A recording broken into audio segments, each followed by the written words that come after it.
how it's going. Hello, once again, this is Mr. Davis. Mr. Wickle walked in the classroom and decided to see this because I don't know why, but say hi, Mr. Wickle. Hey. Okay, we're doing two-step equations for 7th grade math.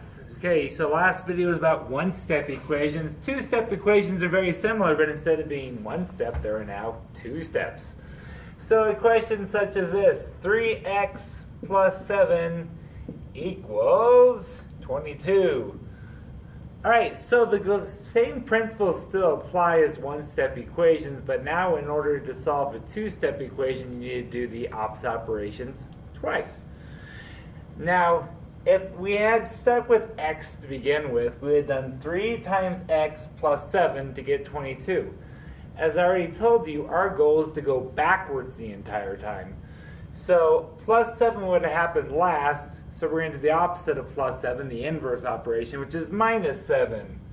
So subtract 7 to both sides. Mr. Wickle, what is 22 minus 7? 15. He is correct. Hopefully he can do this. He does have a degree.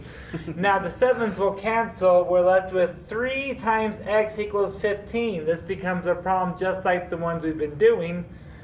3 times x, the opposite of times 3 is divide by 3. So if you do it correctly, your answer ends up with x equals 5. Once again, if you feel the need to pause the video, feel free to do so. As always, feel free to email. I'm going to do a bit more complicated problems coming up next. They're not more complicated necessarily, but they do confuse some students. Let's add some negatives. So for instance, if we had 6... Good luck, guys. Bye, Mr. Wickle. He has other stuff to do with his time. Yeah. But who knew you had a guest? 6x minus 7 equals negative 11. No, negative 13. Sorry, my mind went blank there. Now we have negatives, but the answers will work the same. So, how do you do it the minus 7? You add 7 to both sides. 7's cancel. You end up with 6x equals negative 13 and 7. Opposite integers, you subtract, you get negative 7. Wait, strike that. I'm sorry. That should be negative 6. Once again, there's no problem making mistakes in math as long as you learn from them and fix them. Okay, 6 times x, the opposite of times 6 is divide by 6. You end up with negative 1. Okay, so that is how you deal with the negatives. The same principle, you just have to add or subtract. Always do the opposite operation. Now, sometimes students get a little confused if you have problems such as x divided by 4 plus 2 equals negative 3.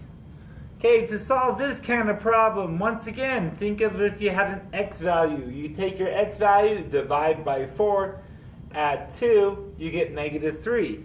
We're going to take that same process and work backwards. Start at negative 3. You're going to do the opposite of plus 2, which is, in this case, minus 2. Subtract 2 to both sides. X divided by 4 equals negative 5. Lovely, isn't it? Now, the opposite of divide by 4 is times 4. Multiply by 4 to both sides. X equals negative 20. Typically in mathematics and two-step equations, you add or subtract first and multiply or divide second. There is one exception I will be showing you next. This is when you start off with a large fraction, such as x minus 2 over 7 equals 3. Now think once again, if you had an x value, you'd start with the number, subtract 2, divide everything by 7, it equals 3. Once again, we're going backwards. So our second step there, or the number further away from x, farther, is divide by 7. So we're actually going to multiply by 7 to make the fraction go away.